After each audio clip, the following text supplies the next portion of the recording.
that I will bear true faith and allegiance to the Constitution of India as by law established, that I will uphold the sovereignty and integrity of India, and that I will faithfully discharge the duty which I am about to enter.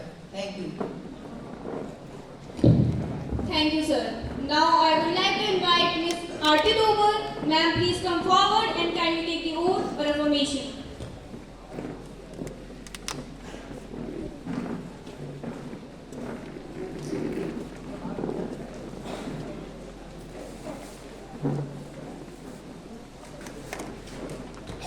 Ma'am, you want to take oath for affirmation? Oh, please. In which language you want to take oath? In Sanskrit. You may.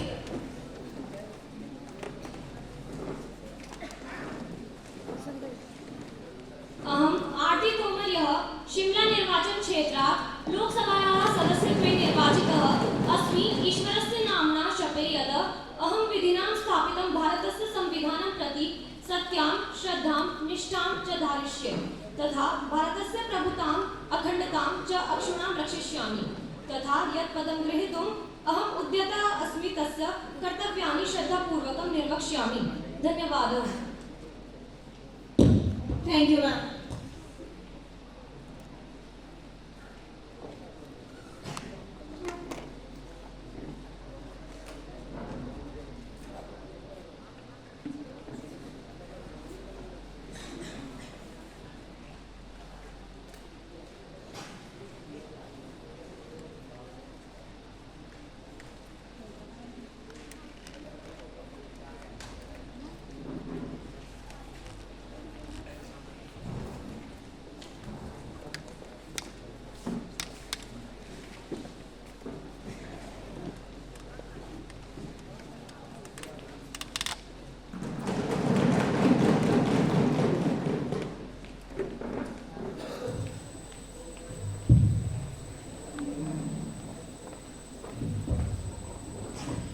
मान्य सदस्यगण और युवा साथियों, आज ये सदन की कार्यवाही शुरू करने से पहले मेरा हृदय अत्यंत भारी है।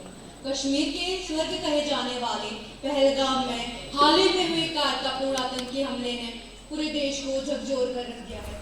यह हमला केवल कुछ निर्दोष लोगों या सुरक्षा बलों पर नहीं, बल्कि भारत की अखंडता, शांति और लोकतांत्रिक व्यवस्था पर प्रहार है। इतिहास गवाह है कि गोलियां और नफरत कभी किसी समस्या का समाधान नहीं रही है। आज जब हम यहाँ बैठकर देश के भविष्य और नीतियों पर चर्चा करने के लिए एकत्रित हुए हैं, तो उन वीर जवानों और नागरिकों को नहीं भूलना चाहिए जिन्होंने देश की सीमा पर या घाटी की ये सर्वस्व निछावर कर दिया है।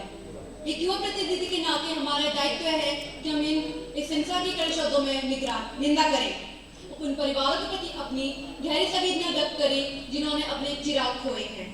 हम यह संकल्प लें कि एक युवा भारत कभी भी आतंकवाद के सामने घुटने नहीं टेकेगा। आतंकवाद का कोई धर्म नहीं होता, उसकी सिर्फ एक पहचान है, विनाश। पहलगाम की बातों में जो रक्त बहा है वो हमें याद दिलाता है कि हमारी आजादी और सुरक्षा की कीमत क्या है। हम इस सदन के माध्यम से यह संदेश देना चाहते हैं कि ऐसी कायराना हरकतें हमारे हौसलों को नहीं तोड़ सकती, बल्कि हमें और अधिक एकजुट बनाती है। मैं इन्हीं शब्दों के साथ इस सदन की ओर से उन सभी शहीदों को भावभीनी श्रद्धांजलि अर्पित करती हूँ। हमारी संवेदनाएं पीड़ित परिवारों के साथ है। ईश्वर उन्हें इस अपार दुख को सहने की शक्ति प्रदान करे। आदरणीय अध्यक्ष महोदय और मेरे सभी वास्तव आज मेरा मन अत्यंत भारी है और इस सदन के सामने खड़ा हूं। पहलगाम में हुए हमारे नागरिकों और सुरक्षा बलों को जो कायराना हमला था, उसकी पीड़ा पूरा देश महसूस कर रहा है। कश्मीर के उन वादियों में जहां शांति और विकास की नई बात लिखी जा रही है, वहां आतंकवाद ने एक बार फिर अपनी यथाशक्ति परिचय दिया। अध्यक्ष महोदय, मैं पूरे देश को विश्वास दिलाना चाहता हूं कि हम उन वीर शहीदों का बलिदान व्यर्थ नहीं होने देंगे जिन्होंने इस देश की रक्षा के लिए अपनों को समर्पित किया है। आतंकवाद का समय ना हुआ, यह नया भारत है, ना ये रुकता है, ना ही थकता, ना ही किसी से डरता। जो लोग सीमा पार दुश्मनी की खेती कर रहे हैं, उन्हें जान लेना चाहिए कि भारत की सुंदरवादी भारत की कमजोरी नहीं है। हमने पहले भी जवाब दिया है, हम फिर जवाब देंगे। महोदय, पहलगाम की इस घटना ने फिर एक बार एकजुट किया है। आज पूरा देश उन परिवारों के साथ खड़ा है जिन्होंने अपनों को खोया। मैं प्रधानमंत्री के नाते नमन करता हूँ वीर माताओं को जिन्होंने देश की रक्षा के लिए अपनों को समर्पित किया है। आज मैं इस सदन से आग्रह करता हूँ कि आज हम सब एकजुट होकर पूरे देश को यह संदेश दे कि आतंकवाद के विरुद्ध ना भारत कभी झुका है ना कभी झुकेगा। धन्यवाद।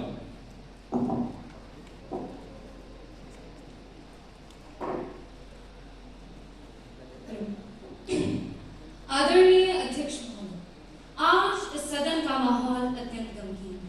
पहलगाम में जो हुआ उसने हर एक हिंदुस्तानी को गहरी चोट पहुंचाई। जब भी हमारे देश के किसी हिस्से में आतंक का प्रहार होता है तो वह किसी एक पार्टी या सरकार पर नहीं बल्कि समूचे भारत राष्ट्र की आत्मा पर प्रहार होता है। मैं अपनी ओर से और अपनी पूरी दल के ओर से उन वीर शहीदों और निर्दोष नागरिकों को भावभीनी श्रद्धांजलि अर्पित करती हूँ जिन्होंने इस कायराना हमले में अपनी जान लगाई। अध्यक्ष जी, जब बात देश की अखंडता और हमारे जवानों की शहादत की आती है तो पूरा विपक्ष कंधे से कंधा मिलाकर सरकार और सेना के साथ खड़ा है। आज हम यहाँ केवल मौन रहने नहीं बल्कि यह संकल्प लेने आए हैं कि आतंकवाद की कायराना हरकतें हमें डरा नहीं सकती।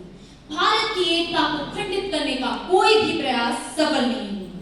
मैं ईश्वर से प्रार्थना करती हूँ कि घायल हुए लोग शीघ्र स्वस्थ हों और घायल हुए लोग शीघ्र स्वस्थ हों, शहीद हुए वीर जवानों को इस दुखद घड़ी में संबल प्राप्त हो। धन्यवाद।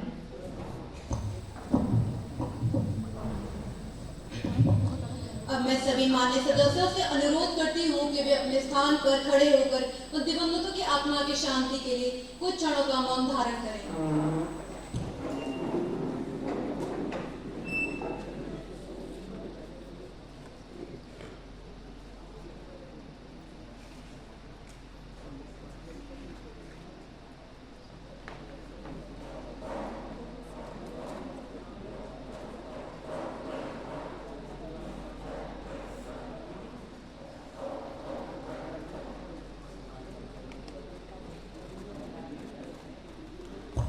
ओम शांति।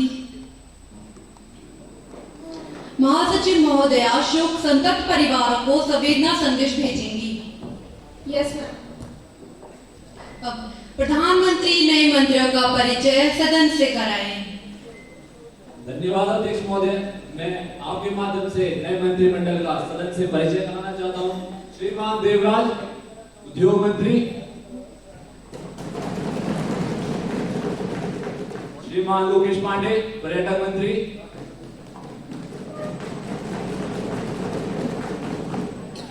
श्रीमान कार्तिक राय, जल शक्ति मंत्री।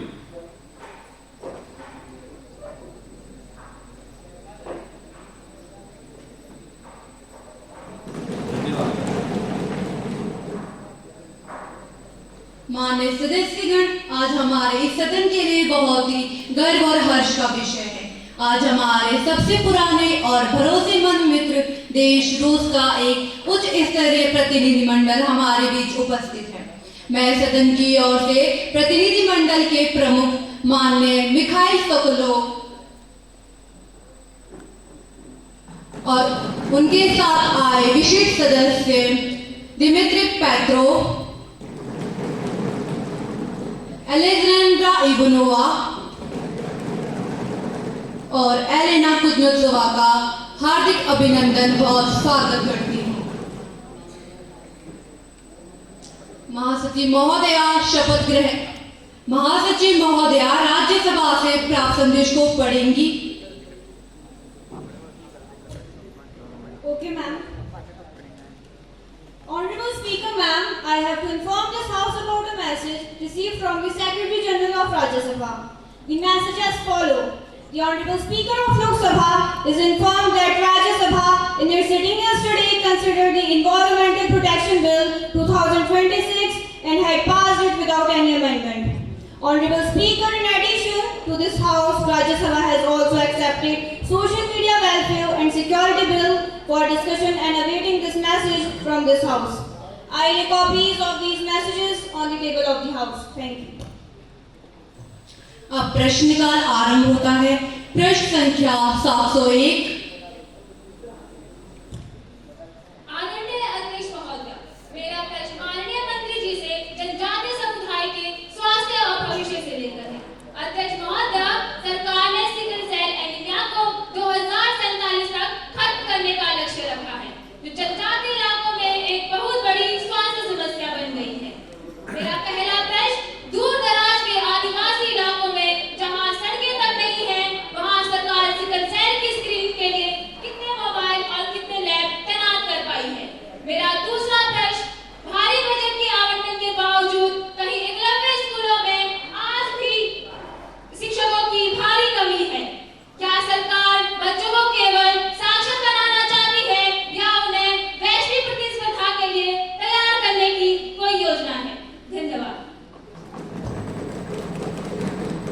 माननीय जनजातीय मंत्री जी,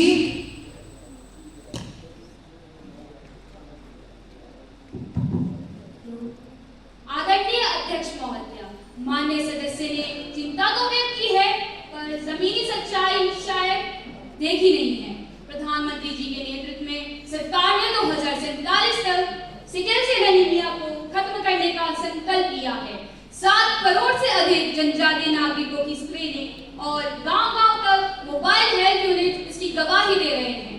वहीं एकलव्य मॉडल स्कूलों का बजट 3 गुना बढ़ाकर और 38,000 शिक्षकों की भर्ती कर यह साबित कर दिया है कि सरकार सिर्फ बातें ही नहीं बल्कि काम भी करती है। इन स्कूलों में अब केवल किताबी ज्ञान ही नहीं बल्कि स्पोर्ट्स, कोडिंग और स्किल डेवलपमेंट पर भी जोर दिया जा रहा है।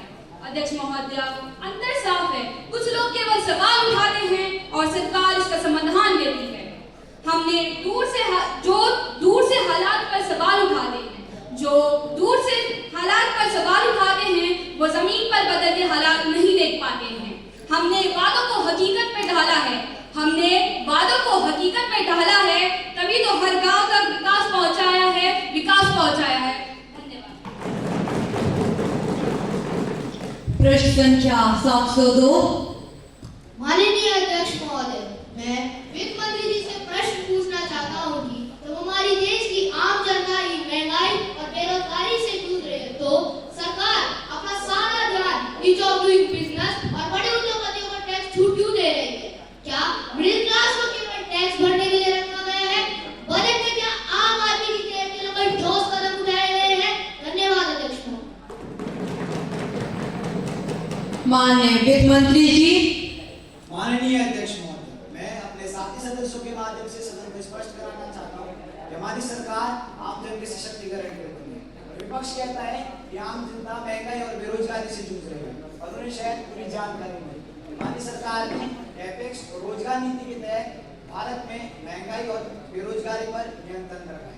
इस बजट में हमने बुनियादी ढांचे पर निवेश को ऐतिहासिक रूप से बढ़ाया। जब सड़कें, रेलवे और एयरपोर्ट बनते हैं तो लाखों युवाओं के लिए रोजगार के नए अवसर पैदा होते हैं। अध्यक्ष महोदय, वैश्विक स्तर पर तेल और खाद की कीमतें बढ़ने के बावजूद हमने टैक्स मैनेजमेंट और सब्सिडी के जरिए भारत में महंगाई दर को अन्य विकसित देशों के मुकाबले काफी कम रखा है। अध्यक्ष महोदय, मेरी सरकार मुफ्त की रेवड़ियां बांटने में नहीं बल्कि बुनियादी ढांचा मजबूत कर देश को आत्मनिर्भर बनाने में विश्वास रखती है। धन्यवाद। प्रश्न संख्या 703। माननीय अध्यक्ष महोदय जी, गृह मंत्री जी की मूंछों का ताव तो बहुत ऊंचा है, लेकिन देश की सुरक्षा के आंकड़े उतने ही नीचे हैं।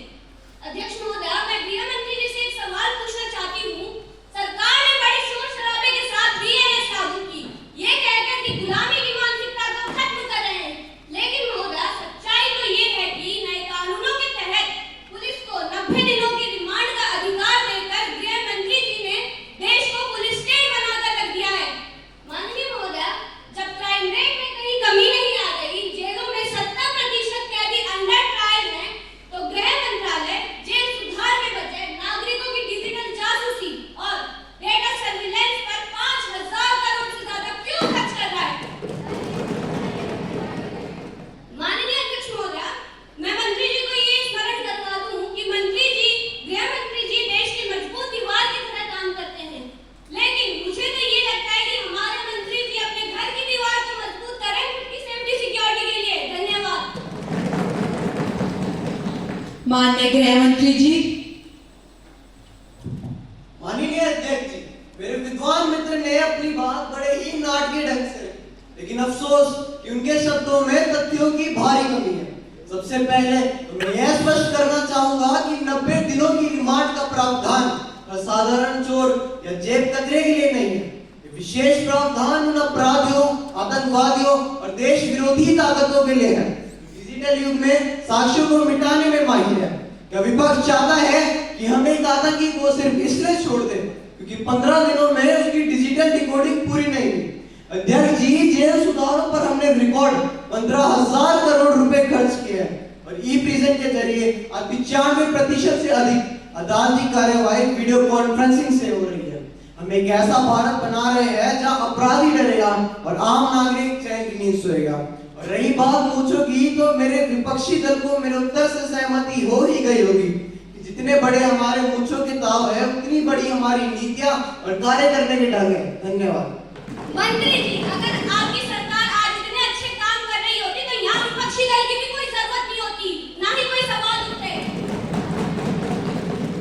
अध्यक्ष जी, मैं अपने विपक्षी दल को बताना चाहूंगा कि हमारी सरकार निरंतर ईमानदारी से नागरिकों की सुरक्षा के लिए कार्य कर रही है। मैं सदन को आश्वस्त करना चाहूंगा कि देश सुरक्षित हाथों में है, आप निश्चिंत रहे। धन्यवाद। प्रश्न संख्या 704। माननीय अध्यक्ष महोदय, मैं आपके माध्यम से महिला एवं बाल विकास मंत्री जी का ध्यान एक गंभीर विषय की ओर आकर्षित करना चाहती हूँ कि विकासशील भारत में दुर्भाग्य से आज भी 50% से अधिक महिलाओं की पहुंच सैनिटरी नैपकिन तक नहीं है और विज्ञापन इनके चरम स्तर पर है। भागीदारी तो हर क्षेत्र में बढ़ा रहे हैं, पर सुरक्षा का क्या सरकार सैनिटरी नैपकिन को सुविधा योजना के अंतर्गत सरकारी स्कूलों और आंगनबाड़ी केंद्रों में और अधिक सस्ती दरों पर उपलब्ध कराने की कोई योजना रखती है या इसमें भी टैक्स लेने का इरादा है? धन्यवाद। माननीय मंत्री जी। आदरणीय अध्यक्ष महोदय, मैं सदस्य को बताना चाहती हूँ कि सरकार इस दिशा में पहले से ही सक्रिय है। हमारी सुविधा जैसे कि मुफ्त वितरण और सब्सिडी, हमारी सैनिटरी नैपकिन योजना सुविधा के तहत जन औषधि केंद्रों के माध्यम से मात्र ₹1 में सैनिटरी नैपकिन उपलब्ध कराए जा रहे हैं। कई राज्यों में शिक्षा विभाग के साथ मिलकर सरकारी स्कूलों में सैनिटरी पैड वेंडिंग मशीन लगाई जा रही है। इसके अलावा नेशनल हेल्थ मिशन के तहत स्वास्थ्य मंत्रालय के समन्वय से हम किशोरियों के लिए मेंस्ट्रुअल हाइजीन स्कीम चला रहे हैं।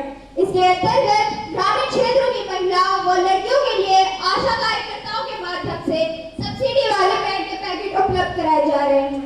अध्यक्ष महोदय, मैं अंत में सदन को आश्वस्त करना चाहती हूँ कि हमारी सरकार का विजय हर सरकारी स्कूल में सैनिटरी नैपकिन की उपलब्धता को अनिवार्य कराना है। धन्यवाद। प्रश्न संख्या 705।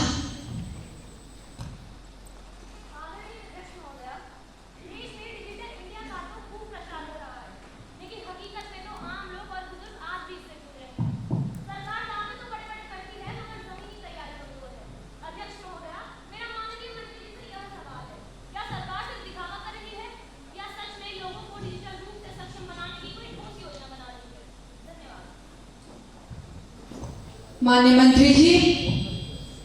माननीय अध्यक्ष महोदय, सरकार केवल दावे नहीं कर रही है बल्कि जमीनी स्तर पर डिजिटल सशक्तिकरण के लिए लगातार काम कर रही है।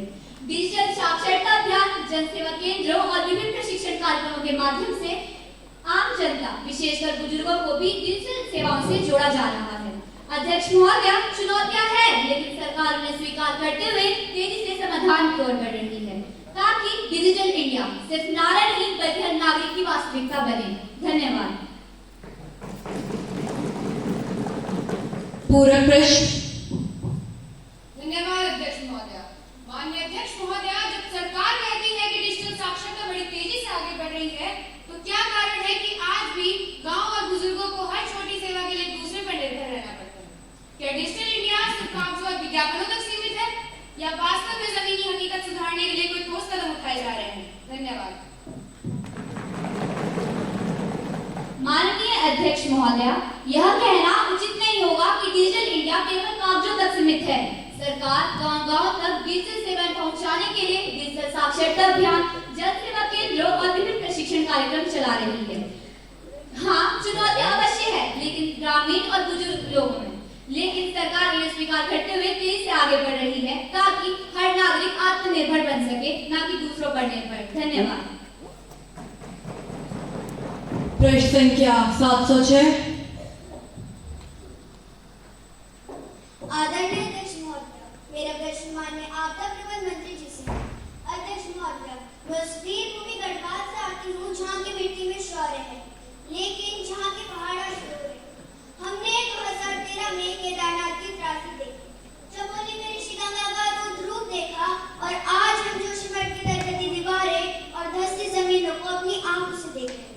मेरा सीधा और कड़क सवाल है, अध्यक्ष महोदय, आपका आने के बाद हेलीकॉप्टर भेजना या मुआवजा देना प्रबंध नहीं।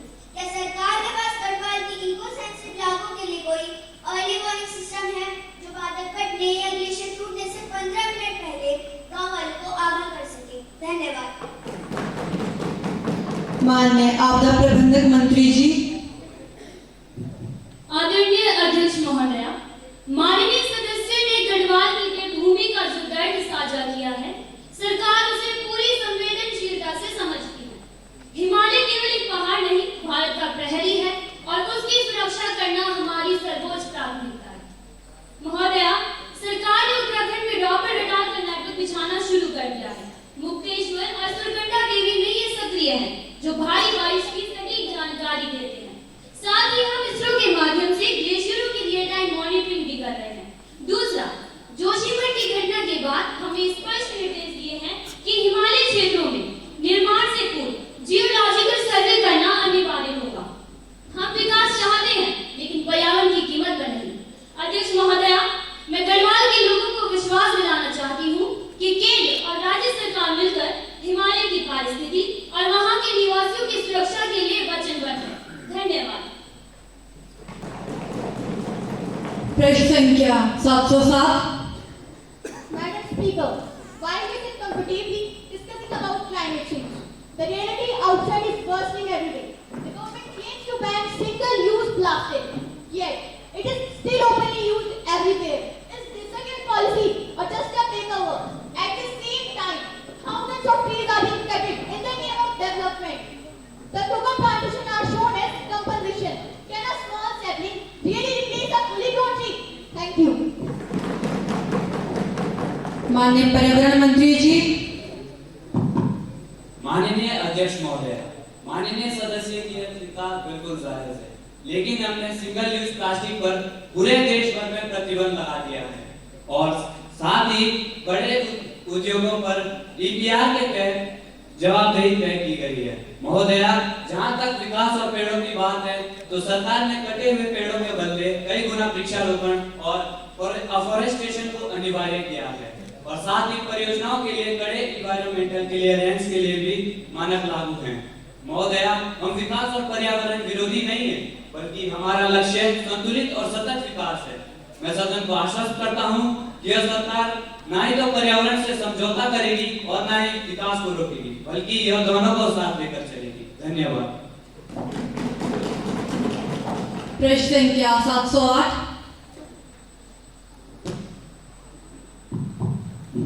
धन्यवाद अध्यक्ष महोदया। आज मैं आपके माध्यम से माननीय परिवहन मंत्री जी से यह पूछना चाहूंगी कि भारत दुनिया में सड़क दुर्घटनाओं के मामले में सबसे आगे क्यों है? क्यों आज भी लाखों युवा अपनी जान गंवा देते हैं? महोदया, मेरा सीधा सवाल है कि नई सड़कों के बावजूद भी हो रहे लगातार सड़क दुर्घटनाओं को रोकने के लिए सरकार ने क्या कदम उठाए? धन्यवाद। माननीय परिवहन मंत्री जी। माननीय अध्यक्ष महोदया, हमारी सरकार सड़क सुरक्षा को सर्वोच्च प्राथमिकता देते हुए फौरी फॉर्मूले पर कार्य कर रही है। एजुकेशन, इंजीनियरिंग, इन्फॉर्मेंट और इमरजेंसी केयर। ब्लैक स्पॉट के सुधार के लिए हमारी सरकार ने बड़े स्तर पर बजट दिया है और भारत एनकैप के तहत गाड़ियों की सुरक्षा के लिए रेटिंग अनिवार्य की गई है। अध्यक्ष महोदया, हम केवल सड़कें नहीं बना रहे, बल्कि सुरक्षित और सशक्त भारत का निर्माण कर रहे हैं। धन्यवाद। माननीय सदस्यगण, प्रश्नकाल समाप्त होता है। अब हम शून्यकाल की कार्रवाई शुरू करेंगे। मुझे आज 5 सदस्यों की ओर से अविलंबनीय लोक महत्व के विषय उठाने के लिए सूचना पत्र प्राप्त हुए हैं। मैं एक करके सदस्यों को पुकारूंगी। सबसे पहले माननीय सुश्री परिधि, आप अपना विषय संक्षिप्त में रखें। कृपया ध्यान दें कि आपके पास अपनी बात रखने के लिए केवल 1 मिनट का समय है। Honorable Speaker, I want to ask the Honorable Minister of Agriculture about the MSP. While the government aims to provide minimum support price, ground reports suggest that less than 8% small-scale farmers actually receive it. Where is the rest of money is going? Tell us where is the rest of money is going? Into the pockets of middleman. My second question is, with unseasonal rain destroyed 40% of kharif crop in the northern belt, what has the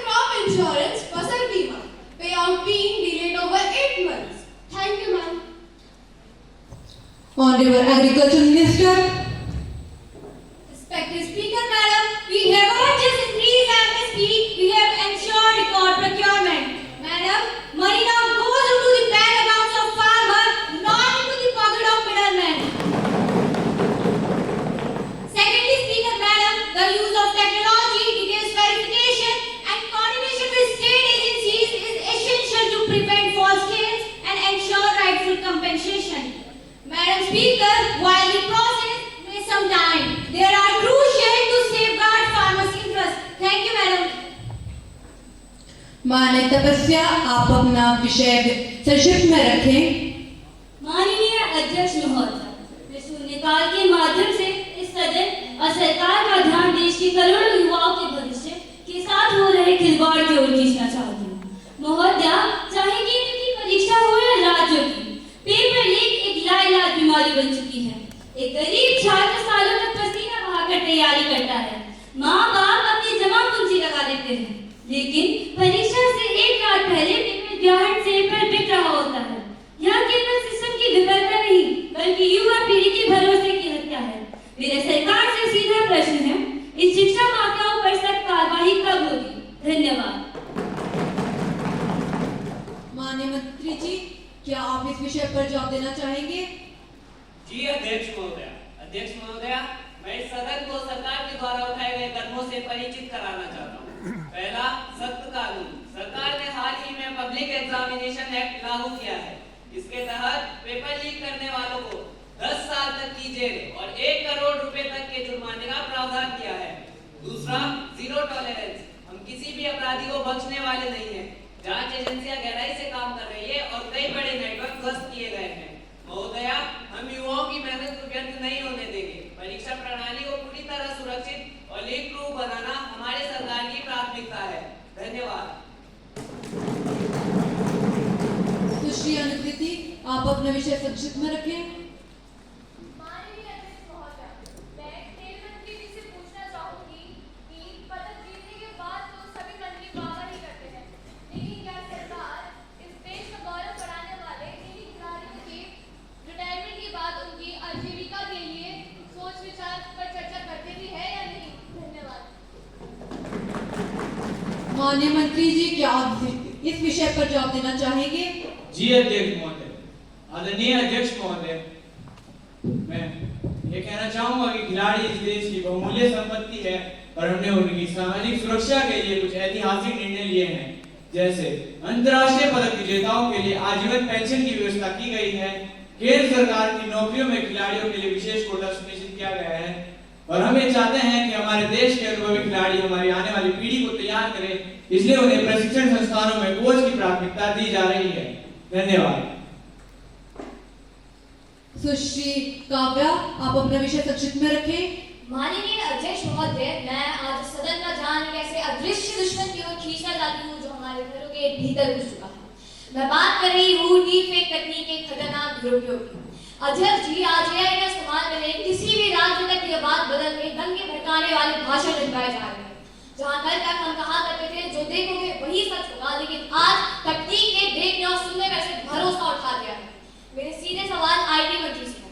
पहला, सरकार के पास ऐसी कोई तकनीक है जो असली और नकली वीडियो में तुरंत फर्क कर सके?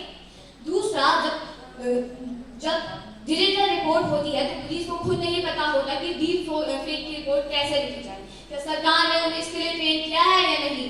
अध्यक्ष जी, अगर आज हमने इस डिजिटल रावण को नहीं रोका तो आने वाले समय में लोकतंत्र और समाज का चेहरा पूरी तरह बिगड़ जाएगा। तो कृपया सरकार अपनी चुप्पी तोड़े। धन्यवाद।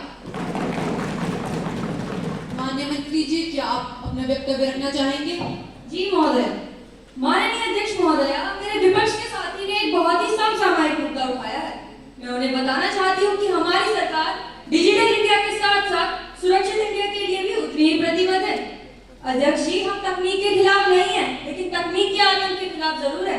हमारी सरकार ने इस दिशा में कई बड़े कदम उठाए हैं। पहला, डिजिटल वाटरमार्क। हम एक ऐसे कानून ला रहे हैं जिसमें हर एआई जनरेटेड इमेज या वीडियो पर एक डिजिटल मार्क होना अनिवार्य होगा, जिससे पता चल सके यह असली नहीं है। दूसरा, साइबर कमांडो। हमने देश भर में 5000 साइबर कमांडो को तैयार करने का अभियान शुरू किया है, जो विशेष रूप से डिफेक और एआई फ्रॉड से निपटेगा। अध्यक्ष महोदया, विपक्ष डराने का काम ना करें, हम एडवाइजरी जारी कर चुके हैं और जल्द ही एक नया डिजिटल इंडिया एक्ट ला रहे हैं जो इन अपराधियों की कमर तोड़ देगा। हम तकनीक का मुकाबला और बेहतर तकनीक से करेंगे। धन्यवाद। सुश्री तन्नू, आप अपना विषय संक्षिप्त में रखें। आदरणीय अध्यक्ष महोदय, आपके माध्यम से माननीय रेल मंत्री जी से यह प्रश्न पूछना चाहता हूं कि क्या सरकार भारतीय रेलवे में कवच तकनीकी को पूरे देश में लागू करने के लिए कोई समय सीमा तय की है? पिछले कुछ वर्षों में हुए रेलवे दुर्घटनाओं को देखते हुए क्या सरकार ने पुरानी पटरियों के नवीनीकरण और मानव रहित रेलवे क्रॉसिंग को खत्म करने के लिए कोई विशेष कदम उठाया है? कृपया इसका विवरण सदन के पटल पर रखें। धन्यवाद। माननीय रेल मंत्री जी, क्या आप अपना वक्तव्य रखना चाहेंगी? अवश्य महोदय। अध्यक्ष महोदय, मैं सदन को अवगत करा दूं कि हमारी सरकार यात्रियों की सुरक्षा को सबसे पहले प्राथमिकता देती है। कवच तकनीक को मिशन मोड में लागू किया जा रहा है। वर्तमान में इसे दिल्ली मुंबई और दिल्ली हावड़ा के कॉरिडोर पर तेजी से लगाया जा रहा है। मैं सदन को आश्वस्त करती हूँ कि आने वाले 2 सालों में इसे पूरे रेल नेटवर्क में विस्तारित किया जाएगा। अब बात की जाए सुरक्षा बजट की, तो सरकार ने रेल सुरक्षा के लिए राष्ट्रीय रेल सुरक्षा कोष RRSK के तहत भारी निवेश किया है। पुरानी पटरियों को बदलने का काम अब तक के सबसे ऊंचे स्तर पर है। मैं सदन को विश्वास दिलाती हूँ कि हमारी प्राथमिकता जीरो एक्सीडेंट के लक्ष्य को प्राप्त करना है। मैं आपको याद दिला दूं कि हमारी सरकार ने हाल ही में अमृत भारत ट्रेनें भी शुरू की हैं, जो विशेष रूप से आम आदमी के लिए है। हमारी सरकार हर भारतवासी की सुरक्षा और सुविधा को ध्यान में रखते हुए कार्य कर रही है। आप निश्चित रहें, खतरों से न डरें, बेफिक्र होकर रेल यात्रा करें। धन्यवाद। शून्यकाल समाप्त होता है। अब हम ध्यान आकर्षण की ओर बढ़ते हैं। मुझे सुश्री वंशिका की ओर से एलपीजी की कमी के संबंध में ध्यान आकर्षण सूचना प्राप्त हुई है। मैंने इसे स्वीकार कर लिया है। सुश्री वंशिका, अपना प्रश्न रखें।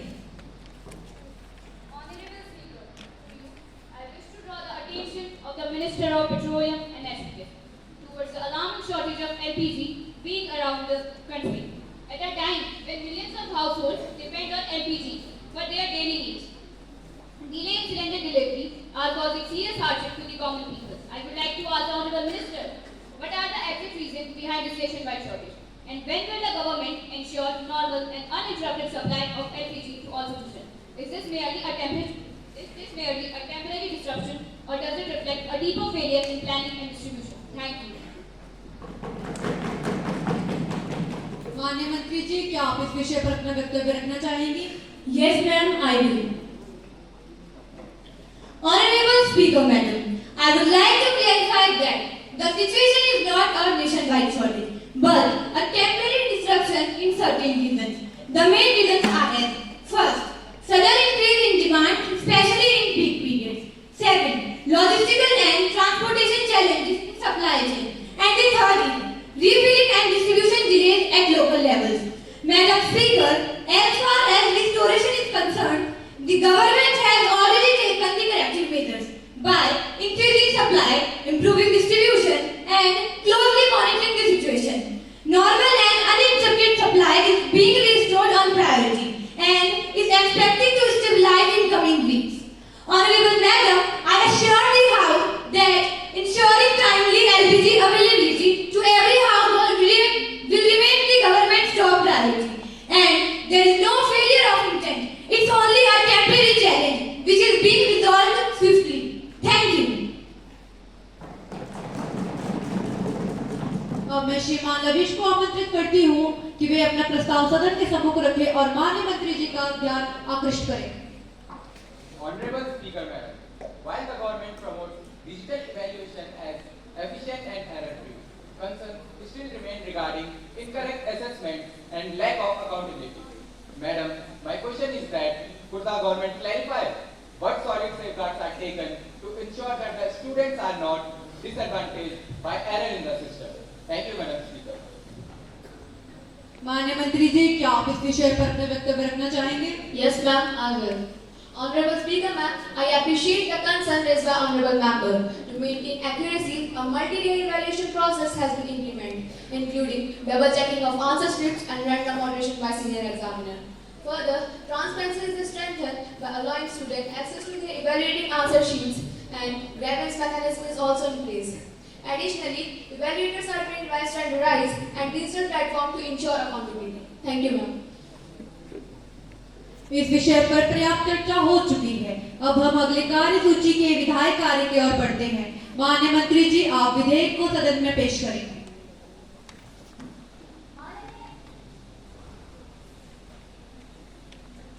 माननीय अध्यक्ष महोदय, मैं इस सम्मानित सदन की अनुमति से सोशल मीडिया आईयूसी नियंत्रण विधेयक 2026 प्रस्तुत करना चाहती हूँ।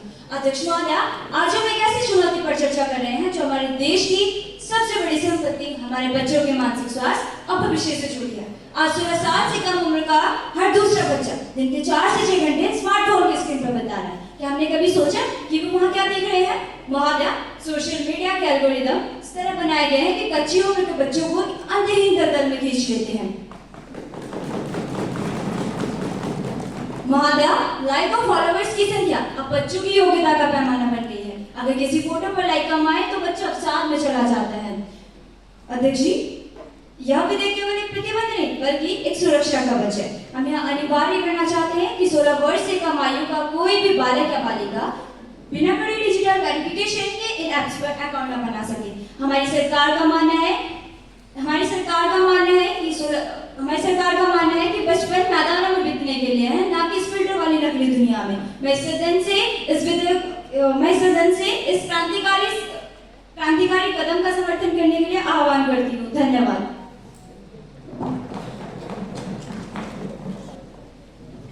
माननीय अध्यक्ष महोदय, मैं इस विधेयक का पूर्ण रूप से समर्थन करती हूँ। आज स्क्रीन टाइम स्टडी टाइम को खा रहा है। हाल ही में हुए एक सर्वे के माध्यम से हमें यह प्राप्त हुआ है कि सोशल मीडिया के कारण बच्चों की एकाग्रता 50% तक कम हो रही है। उनकी रात की नींद प्रभावित हो रही है, जिस कारण उनके शारीरिक विकास पर बुरा प्रभाव पड़ रहा है। सोशल मीडिया से मिलने वाला इंस्टेंट डोपामाइन बच्चों को नशे की ओर आदी बना रहा है। चिड़चिड़ापन और अटेंशन डेफिसिट जैसी बीमारियां बढ़ रही हैं। अध्यक्ष महोदय, हमें रील्स बनाने वाली नहीं बल्कि राष्ट्र निर्माण करने वाली पीढ़ी की आवश्यकता है। इसलिए इस विधेयक का पारित होना अनिवार्य है। धन्यवाद। माननीय अध्यक्ष महोदय, सरकार का यह विधेयक प्रगतिशील सोच के खिलाफ है। आज का युग डिजिटल इंडिया का युग है, जहां 15 साल का बच्चा कोडिंग कर रहा है, यूट्यूब के जरिए गणित सीख रहा है और इंस्टाग्राम के जरिए अपनी पेंटिंग दुनिया को दिखा रहा है। प्रतिबंध लगाना किसी समस्या का समाधान नहीं है। यदि आप आज अपने बच्चों को तकनीकी से दूर रखेंगे तो कल वे ग्लोबल कंपटीशन में पिछड़ जाएंगे। समस्या सोशल मीडिया में नहीं, समस्या शिक्षा की कमी में है। सरकार को चाहिए कि वो स्कूलों में डिजिटल एथिक्स सिखाए, ना कि बच्चों के हाथ से फोन छीन ले। माननीय महोदय, यह विधेयक व्यक्तिगत स्वतंत्रता का हनन है और मैं इसका विरोध करती हूँ। धन्यवाद। अध्यक्ष जी, मेरे विद्वान पक्षी मित्र डिजिटल इंडिया की दुहाई दे रहे हैं, लेकिन क्या उन्होंने उन हजारों माता पिता की चीखें सुनी है जिनके बच्चे साइबर बुलिंग का शिकार होकर आत्मघाती कदम उठा चुके हैं? महोदया, सोशल मीडिया पर अपराधी अपनी पहचान छुपाकर बच्चों को निशाना बनाते हैं और तो और डार्क वेब और हनी ट्रैपिंग के खतरे 16 साल के बच्चों को समझ नहीं आते। डेटा प्राइवेसी के नाम पर लोगों से धोखा हो रहा है। महोदया, हमारी सरकार का लक्ष्य तकनीक को रोकना नहीं बल्कि तकनीक को सुरक्षित बनाना है। हम उन्हें उस आग से बचाना चाहते हैं जिसमें जलकर वो उनका भविष्य राख हो सकता है। यह विधेयक सुरक्षा की दिशा में एक ऐतिहासिक कदम है। धन्यवाद। माननीय अध्यक्ष महोदय, मैं सरकार से पूछना चाहूंगी कि वो इस कानून को लागू कैसे करेंगी। क्या वो हर घर में सीसीटीवी लगवाएंगे या फिर हर फोन में झांकने के लिए पुलिस तैनात करेंगे? क्योंकि आज का बच्चा तकनीकी रूप में सरकार से ज्यादा स्मार्ट है। वो वीपीएन का इस्तेमाल करेगा और हो सकता है माता पिता के नाम पर आईडी बनाए। प्रतिबंध लगाना समस्या का अंत नहीं महोदय। प्रतिबंध लगाने से चीजें और भी आकर्षक हो जाती है। इससे एक ब्लैक मार्केट बनेगा जहां बच्चे गलत तरीके से ऐप एक्सेस करेंगे। सरकार को चाहिए कि पैरेंटल कंट्रोल एप्स पर ध्यान दे और टेक कंपनियों पर नकेल कसने की वो हानिकारक कंटेंट ना दे। बच्चों का पाबंदी लगाना सरकार की प्रशासनिक विफलता दर्शाता है महोदय। इसीलिए मैं इस अपरिपक्व विधेयक को सिरे से खारिज करती हूँ। धन्यवाद। माननीय अध्यक्ष महोदय, मैंने सदन में उस मंथन को बड़े ध्यान से सुना। विपक्ष ने आजादी की बात की, लेकिन क्या जहर पीने की आजादी दी जा सकती है? नहीं, विपक्ष ने कहा बच्चे पिछड़ जाएंगे। महोदया, मैं उन्हें याद दिलाना चाहती हूँ कि दुनिया के सबसे बड़ी टेक कंपनियों के मालिक ने भी अपने बच्चों को एक निश्चित उम्र तक इंडिया जेल से दूर रखा था। क्या वे तकनीकी विरोधी थे? नहीं, वे इसके खतरों को जानते थे। अध्यक्ष जी, यह विधेयक किसी की आजादी नहीं छीनता, बल्कि उन्हें साइबर अपराधों और मानसिक बीमारियों से आजाद करता है। हम इस कानून में सख्त बायोमेट्रिक वेरिफिकेशन का प्रावधान लाए हैं ताकि कोई गलत उम्र न बता सके। अंत में मैं यही कहूंगी कि हमें अपने आने वाली पीढ़ी को वर्चुअल दुनिया के भ्रम से निकाल कर एक वास्तविक दुनिया के गौरव से जोड़ना है। यहाँ पर केवल एक कागज का टुकड़ा नहीं, बल्कि करोड़ों बच्चों के बचपन को बचाने का संकल्प है। मैं प्रस्ताव करती हूँ कि इस विधेयक को सर्वसम्मति से पारित किया जाए। धन्यवाद। बहस पूरी हुई, अब मत विभाजन का समय है। जो सदस्य इस बिल के पक्ष में है वो हाथ खड़े करें। जो विरोध में है अब वो हाथ खड़े करें। मेरे विचार से हाँ वालों की जीत हुई, हाँ वालों की जीत हुई। विधेयक पारित किया जाता है। The secretary is hereby requested to convey the vote of thanks on behalf of the House. Honorable Speaker, ma'am, esteemed audience, as you all know, we are approaching the conclusion of today's session. So, as the Secretary of this Youth Parliament, would like to extend my sincere gratitude to all the honorable members for their active participation and insightful deliberations. The discussion held today on the topics of agriculture, women's security, education, sports, cybercrime and so on that have truly reflected the soul of democracy, showcasing diverse perspectives, constructive arguments and mutual respect. Today's session witnessed important discussions and valuable contributions from the honorable members which will greatly contribute for the welfare of the nation. I would also like to thank Honorable Speaker for guiding the proceeding of the House with fairness and discipline, ensuring that decorum was maintained throughout the session. I would also like to acknowledge the efforts of staff and officials who ensured the smooth conduct of today's proceeding. A special appreciation goes to all the ministers, opposition members, and all the participants for their active participation and insightful deliberations.